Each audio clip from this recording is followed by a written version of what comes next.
નમસ્કાર દર્શક મિત્રો, આપની સાથે હું ભગવતી વિશાવડિયા અબ તક બુલેટિનમાં આપનું હાર્દિક સ્વાગત કરું છું। વિસ્તૃત સમાચારો જોતા પહેલા જોઈએ આજની મુખ્ય હેડલાઇન્સ। રાજ્યમાં માવઠું જગતના તાતમાં ચિંતાનો માહોલ।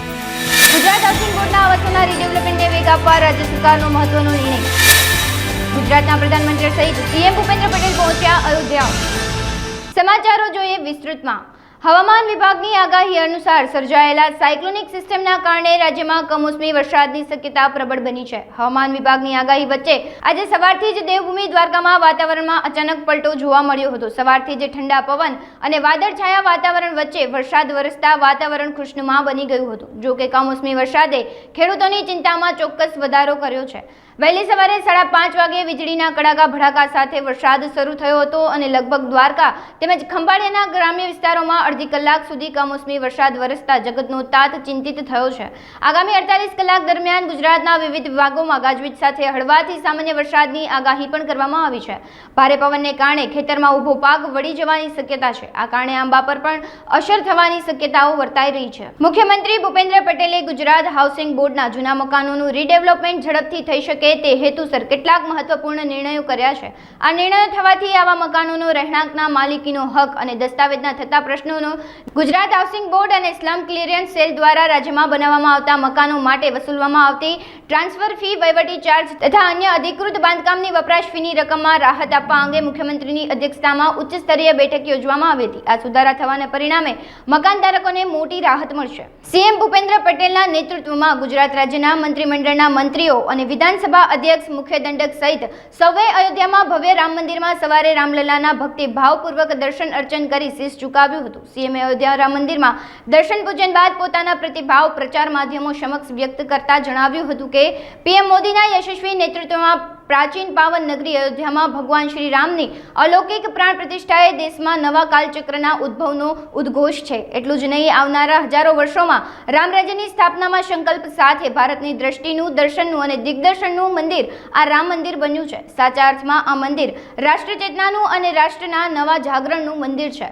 મુખ્યમંત્રીએ કહ્યું હતું કે પ્રભુ શ્રી રામના દર્શન કરીને તેમણે ભગવાનને પ્રાર્થના કરી છે કે ગુજરાત સહિત દેશવાસીઓનું સ્વાસ્થ્ય સુખમય રહે અને પીએમ મોદીના નેતૃત્વમાં ભારત જે વિકાસની નવી ઊંચાઈઓ સતત સર કરી રહ્યું છે તે વિકાસ યાત્રા આવનાર દિવસોમાં પણ પ્રભુ શ્રી રામની કૃપાથી તેમના નેતૃત્વમાં વધી આગળ વધે। રાજકોટ ખાતે જિલ્લા પંચાયત પ્રમુખ શ્રી પ્રવીણાબેન રંગાણીના હસ્તે ત્રિદિવસીય મિલેટ મહોત્સવ 2024નો શુભારંભ કરવામાં આવ્યો હતો। કૃષિ અને સહકાર વિભાગ દ્વારા રાજકોટના નાના મવા સર્કલ ખાતે 1 થી 3 માર્ચ દરમિયાન મિલેટ મહોત્સવનું આયોજન કરવામાં આવ્યું છે। નિરોગી સ્વસ્થ માટે મિલેટ તરફ વળવું ખૂબ જરૂરી છે। તંદુરસ્તીમાં વધારો કરવા માટે ભોજનમાં જાડા ધાન્યોનો ઉપયોગ ખૂબ લાભદાયી છે।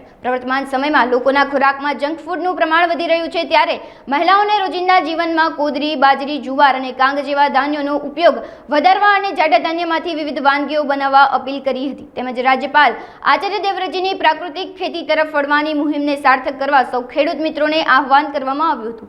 રાજ્યસભાના સાંસદ રામભાઈ મોકરિયાએ જણાવ્યું હતું કે વડાપ્રધાનનો મિલેટ એક્સપોનો નિર્ણય ખૂબ જ ઉપયોગી અને અસરકારક નીવડશે। આજે મિલેટનું આયોજન સરકારી જે એજન્સીઓ છે ગવર્મેન્ટ તરફથી થયું છે।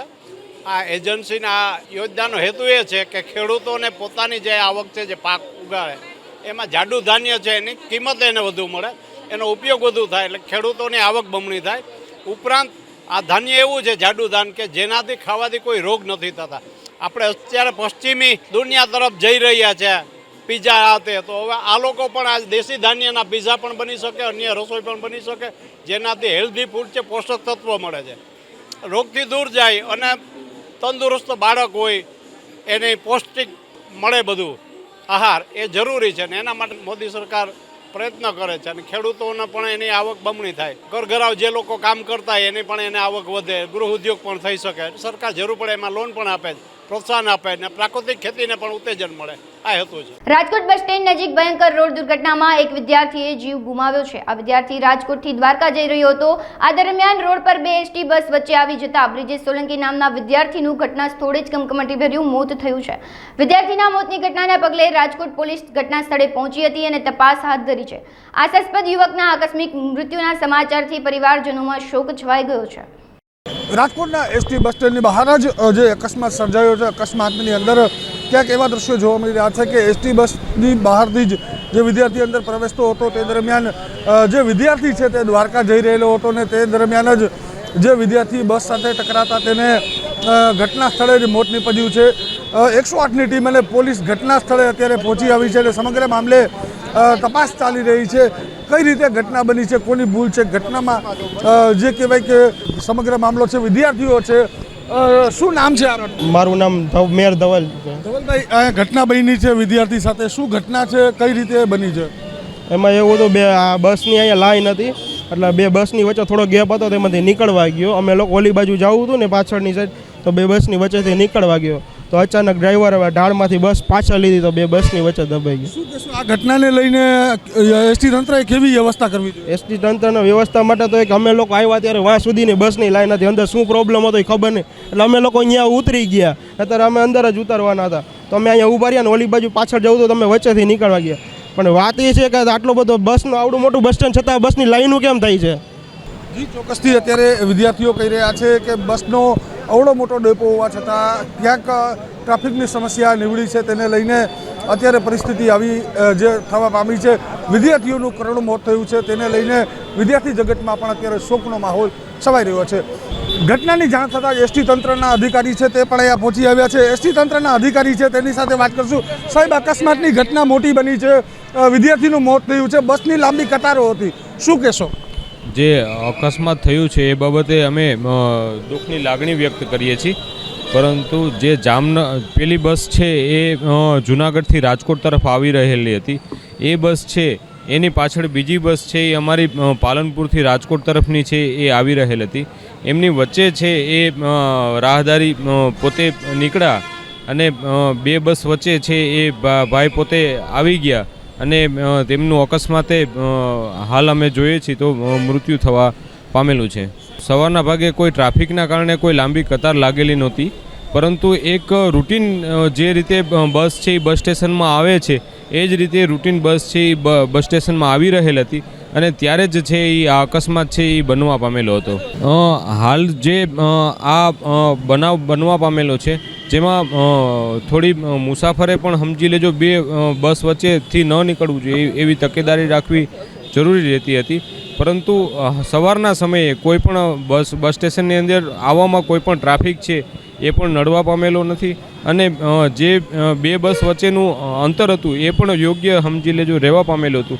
આગળ અમારી તપાસ છે એ ચાલુ છે, અમે સીસીટીવી ફૂટેજ પણ મેળવી રહ્યા છીએ. જી, ચોક્કસથી અત્યારે જે એસટી તંત્ર દ્વારા તપાસ પણ ચાલુ છે અને એ સીસીટીવી મેળવી અને જે કોઈ ગુનેગાર હશે તેની સામે પગલાં લેવામાં આવશે. પરંતુ કહી શકાય કે જે ઘટના બની છે તેને લઈને સૌથી મોટી ગંભીર બાબત છે. એસટી તંત્રએ કોઈને કોઈ એવી વ્યવસ્થા કરવી જોઈએ જેથી કરીને બહાર ટ્રાફિક અને લાંબી કતારો બસની છે તે ન લાગે.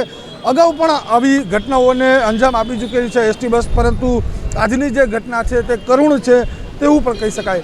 કેમેરામેન મનસુખ રાઠોડ સાથે ચેતન ઠકરાર, અબ તક ચેનલ, રાજકોટ. સૌરાષ્ટ્ર યુનિવર્સિટીને સંલગ્ન કોલેજ સંચાલક મંડળ દ્વારા કુલપતિને આવેદનપત્ર આપવામાં આવ્યું હતું. સૌરાષ્ટ્ર યુનિવર્સિટી સંલગ્ન તમામ કોલેજો દ્વારા સૌરાષ્ટ્ર યુનિવર્સિટીને તારીખ 25 જાન્યુઆરી 2024ના રોજ AICTE હેઠળ BBA, BCA અને B ડિઝાઇન લાવવા બાબતે પરિપત્ર આપવામાં આવ્યો હતો, જેમાં દરેક કોલેજને પડતી મુશ્કેલીઓ અને મૂંઝવણ મુદ્દાઓ સાથેની યાદી સૌરાષ્ટ્ર યુનિવર્સિટીના કુલપતિને ધ્યાને મૂકવામાં આવી હતી. સંચાલક મંડળ દ્વારા પાઠવવામાં આવેલ આવેદનની વિસ્તૃત માહિતી સંચાલક મંડળના કન્વીનર દ્વારા પૂરી પાડવામાં આવી હતી. ડૉક્ટર પરેશ રબારી, સંચાલક મંડળના કન્વીનર તરીકે હું અત્યારે જવાબદારી નિભાવું છું. સૌરાષ્ટ્ર યુનિવર્સિટી સંલગ્ન વિવિધ કોલેજોમાં 2024-25ના BBA, BCA અને બેચલર ઓફ ડિઝાઇનના જોડાણ માટે ફરજિયાત AICTEનો આગ્રહ આ વર્ષથી યુનિવર્સિટીએ કરવા માટે એક પરિપત્ર કરેલો હતો. પરંતુ AICTEના પોર્ટલમાં આ બધી જ કોલેજવાળાએ 1 મહિના પહેલાં એની રજિસ્ટ્રેશન માટે પ્રોસેસ કરી, પણ ત્યાંથી કંઈ પોર્ટલમાંથી જવાબ પણ આવતો નથી અને ટેકનિકલ કારણોસર એ અરજી પણ થઈ શકતી નથી. જ્યારે હમણાં જ શિક્ષણ બોર્ડ દ્વારા ધોરણ 12નું રિઝલ્ટ ખૂબ આ વખતે વહેલું જાહેર કરવા માટે જ્યારે જાહેર કર્યું છે ત્યારે અમે બધાને ચિંતા થઈ કે આજે માર્ચ મહિનો તો આવી ગયો, હવે જો એપ્રિલ મહિના સુધીમાં અમારી કોલેજોના જોડાણ નહીં થાય તો ધોરણ 12ના વિદ્યાર્થીઓને ફરજિયાતપણે પ્રાઇવેટ યુનિવર્સિટીમાં પ્રવેશ લેવું પડશે. બીજું કે સરકારે આ વખતે વિદ્યાર્થીઓ અને વાલીઓની સગવડતા માટે GCAS નામનું ઓનલાઈન પોર્ટલ શરૂ કર્યું છે. રાજ્ય સરકારે ખૂબ સરસ રીતે આ પોર્ટલનું એવું આયોજન કર્યું છે કે ચેન્નઈમાં બેઠા બેઠા પણ વિદ્યાર્થી રાજકોટની કોલેજમાં પ્રવેશ લઈ શકે. પણ ટેકનિકલ કારણ એવું થાય છે કે પ્રવેશ લેવા માટે જ્યારે ઓનલાઈન પોર્ટલ ઉપર જશે અને અમારી કોલેજ સિલેક્ટ કરશે ત્યારે એ કોલેજને 2024-25નું યુનિવર્સિટી દ્વારા જોડાણ અપાયેલું નથી, કેમ કે AICTEમાં જોડાણ થયું નથી. તો અમે કુલપતિજીને અને માનનીય રજિસ્ટ્રાર સાહેબને એક આવેદનપત્ર આપ્યું છે કે અમારી ડિમાન્ડ છે કે તાત્કાલિક 2024ના જોડાણની LICની પ્રક્રિયા અને જોડાણની પ્રક્રિયા તાત્કાલિક પૂર્ણ કરવામાં આવે, જેથી કરીને વિદ્યાર્થીઓને કંઈ પણ તકલીફ ના પડે.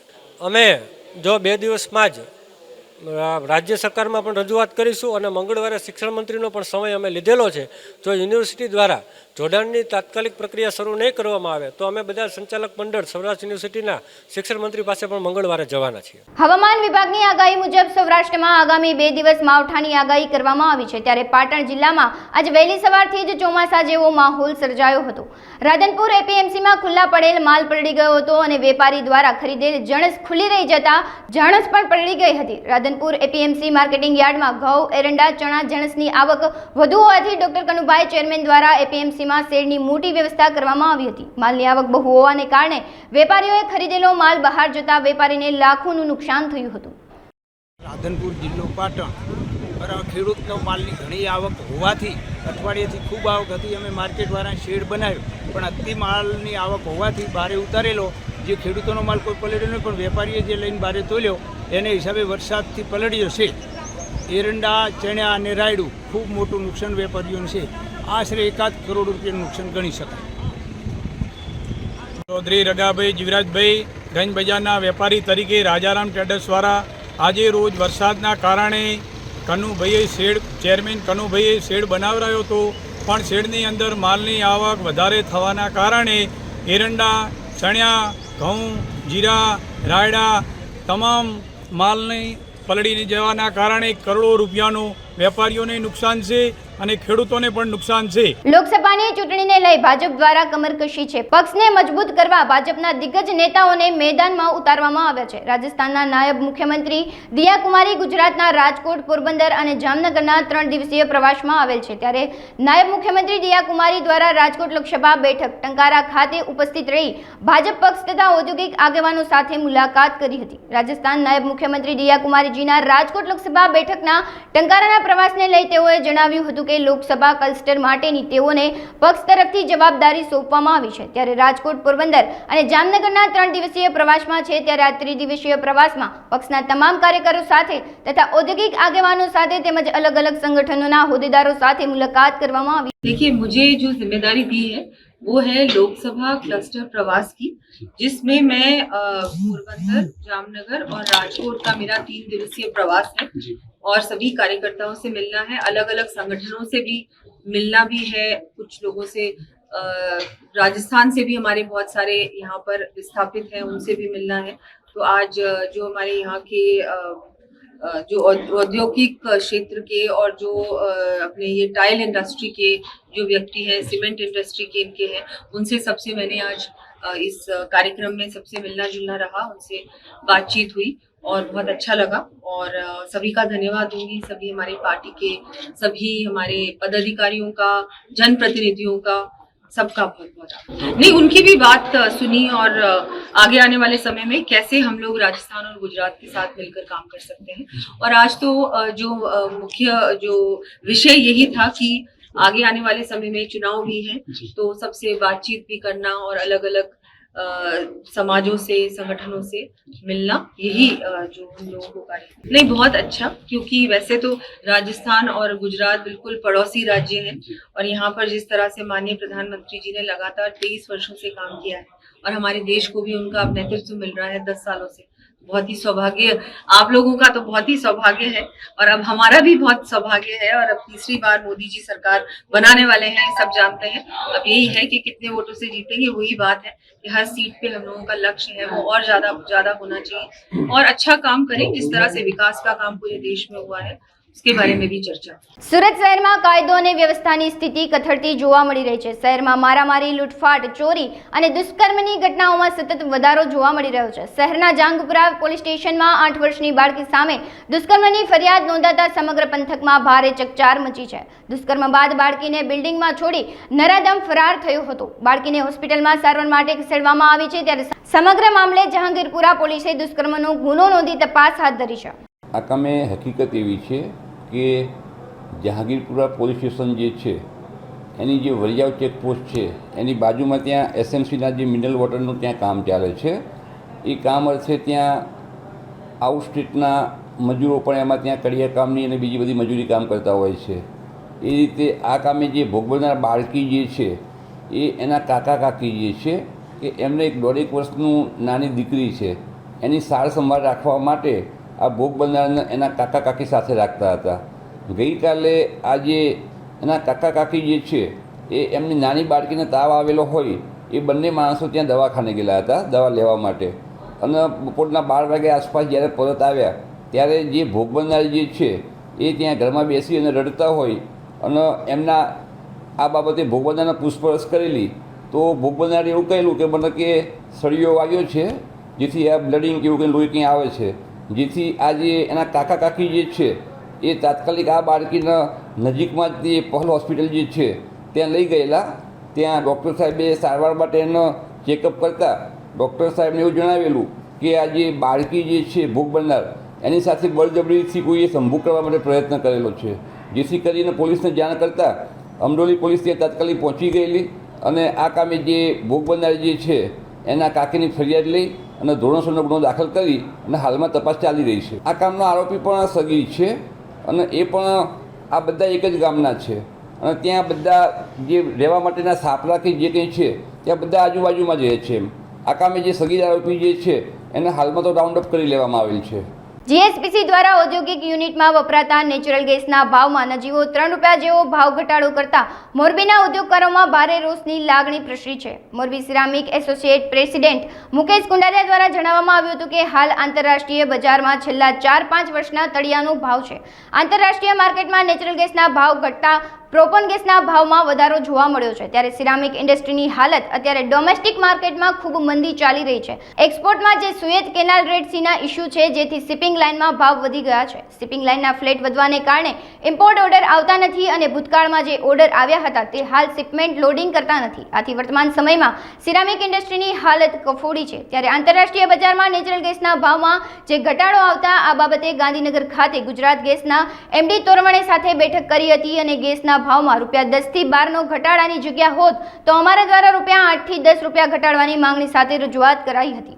હાલમાં નેચરલ ગેસનું જે આંતરરાષ્ટ્રીય માર્કેટમાં જે ભાવ છે છેલ્લા 4-5 વર્ષના તળિયાના ભાવ છે.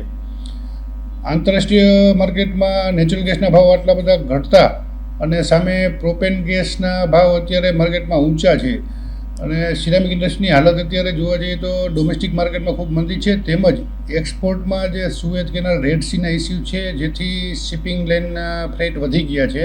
શિપિંગ લાઇનના ફ્રેટ વધવાથી ઇમ્પોર્ટરો અત્યારે કોઈ ઓર્ડર પ્લેસ નથી કરતા નવા અને જે ઓર્ડર છે એ અત્યારે શિપમેન્ટ લોડિંગ નથી થતા. એટલે અત્યારે સિરામિક ઇન્ડસ્ટ્રીની હાલત ખૂબ જ વિકટ પરિસ્થિતિમાં છે અને આંતરરાષ્ટ્રીય માર્કેટમાં જે નેચરલ ગેસના ભાવ ઘટ્યા છે તે બાબતથી અમે ગુજરાત ગેસમાં 2 દિવસ પહેલાં ગુજરાત ગેસના એમડી સાહેબ સાથે મિટિંગ કરી ગુજરાત ગેસમાં ભાવ ઘટાડવા માટે. ગુજરાત ગેસના ભાવમાં 10 થી 12 રૂપિયાના ભાવ ઘટાડવાની જગ્યા હતી અમે 8 થી 10 રૂપિયાના ભાવ ઘટાડાની રજૂઆત કરેલ, પરંતુ ગઈકાલે માત્ર 3 રૂપિયાનો ભાવ ઘટાડો ગુજરાત ગેસ દ્વારા કરવામાં આવેલ, જેથી ઉદ્યોગકારોમાં ખૂબ જ મોટા પાયે રોષ છે અને પ્રોપેન ગેસની કંપની આજુબાજુમાં ગુજરાત ગેસ ભાવ રાખી અને તેમને અત્યારે લાભ ઉઠાવી રહ્યા છે એવું ઉદ્યોગકારોનું. આપણે છેલ્લા 3-4 વર્ષનું જોવા જઈએ તો કોવિડ પછી આંતરરાષ્ટ્રીય ભાવમાં જે ગેસમાં વધારો આવ્યો અને ગેસની શોર્ટ સપ્લાય રહેલી ત્યારે પણ ઇન્ડસ્ટ્રીને ખૂબ જ મોટી મુશ્કેલીનો સામનો કરવો પડ્યો હતો અને આંતરરાષ્ટ્રીય ભાવ વધતા ગુજરાત ગેસના ભાવ વધ્યા તો ઉદ્યોગકારો પણ સમજી રહ્યા છે કે આંતરરાષ્ટ્રીય ભાવને લઈને ભાવ વધે છે. એક વખત 70 થી 72 રૂપિયા ગુજરાત ગેસનો ભાવ હતો, પરંતુ અત્યારે હાલ જો આંતરરાષ્ટ્રીય ભાવ ઘટ્યા તેમ છતાં પણ ગુજરાત ગેસ ભાવ ના ઘટાડે તો આ એકદમ વ્યાજબી ના કહેવાય. ઇન્ડસ્ટ્રીને સર્વાઈવ કરવું ખૂબ જ તકલીફ છે, કેમ કે આ ઇન્ડસ્ટ્રી ઇન્ટરનેશનલ માર્કેટમાં સર્વાઈવ કરે છે અને 20 થી 30% એક્સપોર્ટ છે આ ઇન્ડસ્ટ્રીનું. એટલે ઇન્ડસ્ટ્રીને કોસ્ટ ફેક્ટર ખાસ જોવું પડે. હવે 3 રૂપિયા ભાવ ઘટ્યા, હજુ પણ આમાં ભાવ ઘટવાની જગ્યા છે. એટલે આ બાબતે સિરામિક ઉદ્યોગકારના જે એસોસિએશનના હોદ્દેદારો અમે સીએમ સાહેબને તેમજ માનનીય ઉર્જા મંત્રી શ્રી કનુભાઈ દેસાઈ સાહેબને રજૂઆત કરશું. ઉમરગામમાં અકરા મારુતિ મંદિર ખાતે ભિલાડ મુખ્ય માર્ગ અને ટાઉન સ્ટેશન મુખ્ય માર્ગના ખાતમુહૂર્ત કરવામાં આવ્યું હતું. ઉમરગામ ભિલાડ 20 કિલોમીટરનો આશરે ₹18 કરોડના ખર્ચે તેમજ સ્ટેશનમાં ₹7 કરોડના ખર્ચે નવીનીકરણ થવા જઈ રહ્યું છે. ધારાસભ્ય દ્વારા નવીનીકરણ તેમજ અન્ય વિકાસ કામો અંગે ઉપસ્થિતોને જાણકારી આપવામાં આવી હતી. આ તકે જિલ્લા પંચાયત બાંધકામ સમિતિ અધ્યક્ષ ભરતભાઈ જાદવ, તાલુકા ભાજપ સંગઠન પ્રમુખ દિલીપભાઈ ભંડારી, ઉમરગામ તાલુકા પંચાયત પ્રમુખ લલિતાબેન, ઉમરગામ નગરપાલિકા પ્રમુખ મનીષ રાય, ઉમરગામ તાલુકાના શહેર સંગઠનના હોદ્દેદારો અને મોટી સંખ્યામાં કાર્યકર્તાઓ ઉપસ્થિત રહ્યા હતા. ખૂબ જ ઉપયોગી ઉદ્યોગપતિઓને, પ્રજાજનોને અને આમ જનતાને એવા ઉમરગામ ટાઉનથી ભિલાડ સુધી 00 થી 20 કિલોમીટર રસ્તો અને એ જ રીતે ઉમરગામ ટાઉનથી સોલસુબા સુધીનો 6 કિલોમીટર રસ્તી છે. એ 23 કરોડના ખર્ચે આપણે એનો ખાતમુહૂર્ત આજે કરી રહ્યા છે. આ રસ્તો બનવાના કારણે ઉમરગામ તાલુકામાં આવેલા 1070 ઉદ્યોગોને પણ એનો અવરજવર માટે ઘણો ફાયદો રહેશે. પ્રજાજનોને ફાયદો રહેશે. નગરપાલિકાને પણ જિલ્લા સાથે જોડાયેલો મુખ્ય રસ્તો છે એનો દરજ્જો પણ ઉમરગામથી શામળાજીનો આપવામાં આવ્યો છે. નેશનલ હાઈવે ગ્રેડનો છે. તો આ રસ્તો જ્યારે થવાનો છે ત્યારે આમ જનતાને ખૂબ જ સુખાકારી બનશે. 2014ની અંદર જ્યારે આ રસ્તો બનાવ્યો હતો ત્યાર પછી જે સરકારના નોર્મ્સ પ્રમાણે અત્યારે 7 વર્ષ સુધી એની જવાબદારી નિભાવવાની, ઝાડ કટિંગ કરવાનો, સફાઈ રાખવાનો, પેચવર્ક કરવાનો તમામ જવાબદારી આ જે કે કોન્ટ્રાક્ટરે કામ લીધું છે એની જ રહેશે. એટલે હવે ઓછું કામ કરવું, ગુણવત્તા વગરનું કામ કરવું એવો સવાલ રહેતો નથી, કારણ કે સરકારે એની જવાબદારી ફિક્સ કરેલી છે અને એ ફિક્સ કરેલી છે જવાબદાર છે. ત્યારે આપણે ત્યાંના ખૂબ જ જૂના બચુભાઈ જે અત્યારે આપણી વચ્ચે નથી પણ એના જે મુકેશભાઈ જે છે ભારત રોડ લાઇન્સ એમના દ્વારા કોન્ટ્રાક્ટ લેવામાં આવ્યું છે અને એક આ તારું છે ને રામપરિયાના નામે આ 2 રસ્તા એ લોકોએ લીધા છે અને સરકારની અત્યારે ટેન્ડર પ્રોસિજર પૂરી થઈ ગઈ છે. તો ટેન્ડર આવ્યા પછી જે એને 6% એબોવ કોસ્ટ હતી એ એબોવ કોસ્ટને માઇનસ કરાવવા માટે સરકાર પાસે નેગોશિએશનની અંદર આ વાત મૂકેલી છે અને 2 દિવસની અંદર એ આવી જશે. 3 દિવસની અંદર કામ પણ અમે ચાલુ કરીશું. ચોમાસા દરમિયાન ઘણું બધું કામો અમે ખેંચી કાઢીશું અને ચોમાસામાં લોકોને અગવડતા ન પડે એની તકેદારી રાખીશું. આપ બધા અહીંયા આવ્યા તે બધું તમારો આભાર. જૂનાગઢના માંગરોળ બંદરના સોમનાથ ભવન ખાતે ઓખા, પોરબંદર, વેરાવળ, ભીડિયા, માંગરોળ સહિત ગામોના માછીમાર આગેવાનોની સંકલન મિટિંગનું આયોજન કરવામાં આવ્યું હતું. આ મિટિંગમાં ખાસ તો હાલ ગુજરાતના દરિયામાં અન્ય રાજ્યના લોકો દ્વારા કરાતી લાઇન ફિશિંગ, લાઇટ ફિશિંગ, ઘેરા ફિશિંગ સહિત માછીમારોના કેટલાક પ્રશ્નો અંગે ચર્ચાઓ કરવામાં આવી હતી. માછીમારોના ભવિષ્યની ચિંતા વ્યક્ત કરવામાં આવી હતી અને આ પ્રશ્નો અંગે તમામ નાના મોટા માછીમારોમાં જાગૃતિ આવે તે બાબતે પણ ચર્ચા કરવામાં આવી હતી. માછીમારોને ગંભીરતાને ધ્યાનમાં લઈ આગામી દિવસોમાં આગેવાનો દ્વારા સરકારમાં ઉગ્ર રજૂઆત કરાશે. આજ રોજ માંગરોળ મુકામે પોરબંદરથી ઓખા, વેરાવળના તમામ એસોસિએશનના આગેવાનોની એક સંકલન મિટિંગ રાખેલી હતી. જે અમારો ઘણા ટાઈમથી લાઇન ફિશિંગ, પેરા ફિશિંગ અને લાઇટ ફિશિંગ, ઘેરા ફિશિંગ ને લગતો વિષય બહુ ગંભીર બની રહ્યો છે. આ વિષયની ચિંતાને લઈ અને આગળના કાર્યક્રમમાં આપણે કઈ રીતનું આપણે આયોજન કરવું એના માટે માંગરોળ મુકામે એક મિટિંગ રાખેલી હતી. એમાં જો હવે લોકો ગંભીર રીતે આમાં જાગૃતતા નહીં લાવે તો તમામ પરિવારો બેકાર થઈ જશે, રોજીરોટીનો મોટો પ્રશ્ન આવીને ઉપશે. એટલે મારી એક નમ્ર વિનંતી છે કે દરેક માછીમાર સમાજ આ કાર્યક્રમમાં જાગૃતતા રાખે, સાથ સહકાર આપે એવી મારી માંગરોળ ખારવા સમાજ પરસોત્તમભાઈ પટેલ તરીકે નમ્ર વિનંતી છે. સોમનાથ ભવનમાં ભેગા થયા છો તો ક્યાંથી અહીંયા આવ્યા છે અને કોણ કોણ છે?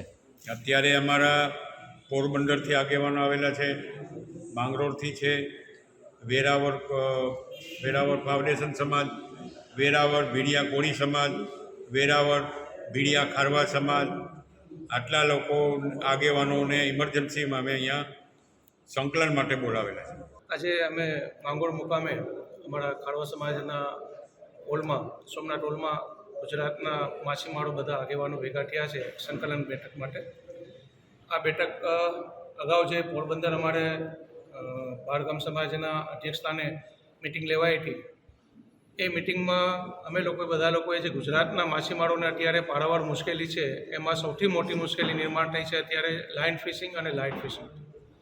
એને કેન્દ્ર સરકાર દ્વારા બાન કરેલી છે અને એના પર પ્રતિબંધ મૂકેલું છે, છતાંય બી અમુક લોકો ચોક્કસ લોકો દ્વારા કરવામાં આવે છે. એટલે એનાથી ગુજરાતના માછીમારો દિન પ્રતિદિન બેકાર થતા જાય છે અને માછીમારીના જે ધંધા સાથે સંકળાયેલા લાખો ધંધાર્થીઓ બી બેરોજગાર થતા જાય છે.